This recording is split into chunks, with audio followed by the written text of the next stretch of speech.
नमस्कार। Ivanka Trump की जिंदगी ना हमेशा से ही जबरदस्त दबाव में रही है। तो आज हम उनके एक हालिया इंटरव्यू के जरिए ये समझने की कोशिश करेंगे कि आखिर उन्होंने इस प्रेशर को झेला कैसे और इससे क्या-क्या सीखा। उनका ये कहना उनके शुरुआती जीवन का सार है। मतलब एक ऐसी दुनिया जहां दौलत और शोहरत तो थी, पर साथ ही ना कुछ अदृश्य दीवारें भी थी और लोगों की नजरें तो हमेशा ही उन पर थी। उनका बचपन एक तरह से कह सकते हैं एक भट्टी जैसा था। मीडिया का ध्यान हमेशा उन पर बना रहता था और इसी माहौल ने उनकी शुरुआती यादों को शक्ल दी। इसका एक बहुत अच्छा उदाहरण माइकल जैक्सन वाला किस्सा है। सोचिए, उनके निजी पल भी कैसे पब्लिक इवेंट बन जाते थे, जो उन्हें खुशी से ज्यादा शर्मिंदगी देते थे। अब बात करते हैं उनके बचपन की सबसे बड़ी और शायद सबसे मुश्किल घटना की, उनके माता पिता का तलाक, जो पूरी दुनिया के सामने हुआ था। ये उनकी जिंदगी में एक बहुत बड़ा मोड़ था। सिर्फ 9 साल की उम्र में इस तरह की उथल-पुथल का सामना करना किसी भी बच्चे के लिए बहुत बहुत मुश्किल होता है। और ये देखिए कि उन्हें अपने माता पिता के तलाक के बारे में पता कैसे चला। एक अखबार की हेडलाइन से।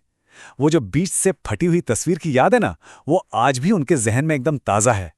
इस एक घटना ने उन्हें एक बहुत गहरा सबक सिखाया कि किसी पर भरोसा मत करो। इसके बाद ही उन्होंने अपने चारों ओर एक सुरक्षा कवच बना लिया, जो कई दशकों तक उनके साथ रहा। यहाँ पे भरोसे को लेकर उनके नजरिए में एक बड़ा बदलाव देखने को मिलता है। पहले जहां उनका पूरा ध्यान खुद को बचाने पर था, वहीं अब वो रिश्तों को कहीं ज्यादा अहमियत देती हैं। तो सवाल ये है कि इन शुरुआती अनुभवों के साथ उन्होंने बिजनेस और पॉलिटिक्स की दुनिया में कदम कैसे रखा।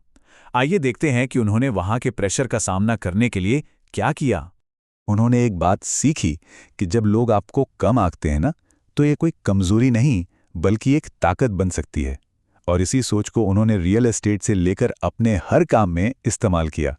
आपको पता है, राजनीति में आने से ठीक पहले उनके फैशन बिजनेस की सालाना बिक्री $800 मिलियन थी। ये एक बहुत बड़ी कामयाबी थी, जिसने उनके अगले फैसले को और भी ज्यादा मुश्किल बना दिया।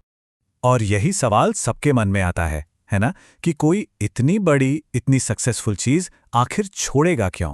पर उनके लिए कोई घाटे का सौदा नहीं था।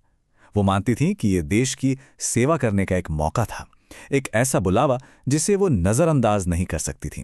वॉशिंगटन डीसी के राजनीतिक तूफान से निपटने के लिए उन्होंने स्टोइसिज्म यानी संयमवाद का सहारा लिया।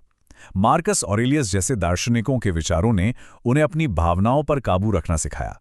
तो चलिए अब वॉशिंगटन में उनके समय और उन घटनाओं पर गौर करते हैं जिन्होंने आखिरकार उन्हें अपनी दिशा बदलने पर मजबूर कर दिया। व्हाइट हाउस में अपने 4 साल के कार्यकाल में उन्होंने कई पॉलिसीज पर काम किया।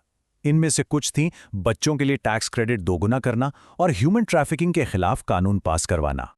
इसके बाद उनकी निजी जिंदगी में कुछ ऐसी घटनाएं हुईं जिन्होंने उन्हें अपनी प्राथमिकताओं के बारे में फिर से सोचने पर मजबूर कर दिया, खासकर अपने परिवार की सुरक्षा को लेकर।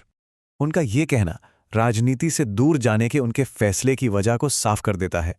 अब उनका जो दिशा सूचक था, वो पूरी तरह से उनके बच्चों की ओर घूम चुका था।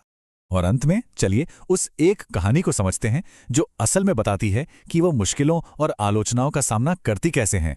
ये चील और कौवे की कहानी ना बहुत कुछ सिखाती है। चील लड़ने में अपनी ताकत जाया नहीं करती, वो बस और ऊंचा उड़ने लगती है, जहां कौवा सांस तक नहीं ले सकता और खुद ही गिर जाता है।